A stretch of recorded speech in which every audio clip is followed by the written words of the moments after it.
Hi.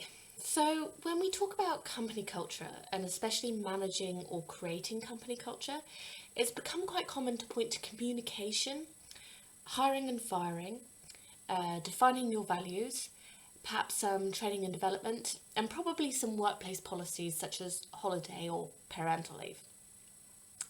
And whilst all those things might be true and contribute and help support a company culture, and to be honest, I'm yet to see the business issue that isn't helped by having great people around you or communicating really well.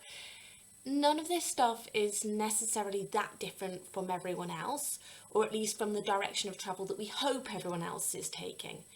And nor does it really tell the whole picture.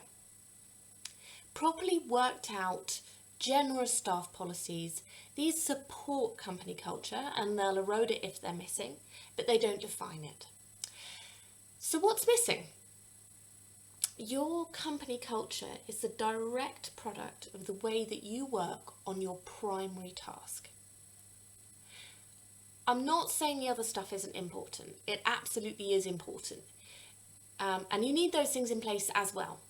But you are kidding yourself if you think you can create a company culture that doesn't have reference to the way that you go about your core business activity. That is not to say that you can't manage it, but it's to say that you need to make the link between culture and your core business activity. You can't simply up the holiday allowance or improve maternity pay, which will be great, by the way, but that alone is not going to create a company culture. That's providing decent working conditions. It's important, vital even, but it's something else. So let's talk about company culture. And over the next couple of videos, I'm going to be talking about a couple of different industries, different examples that I've encountered, both through my research and through my coaching. And in particular, I think this first example might surprise you.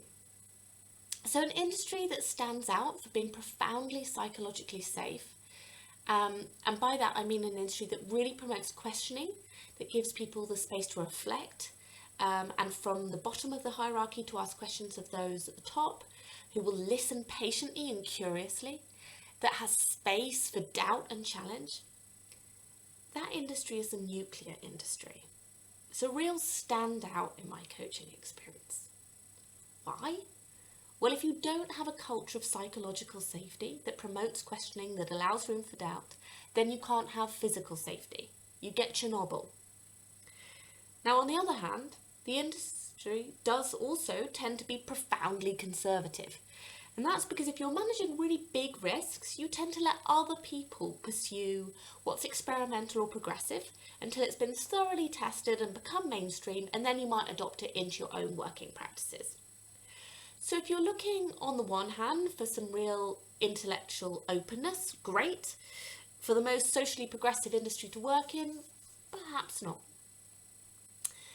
But for me, it's a really interesting case study about the way that you work to achieve your primary business objective and how that flows out into your culture.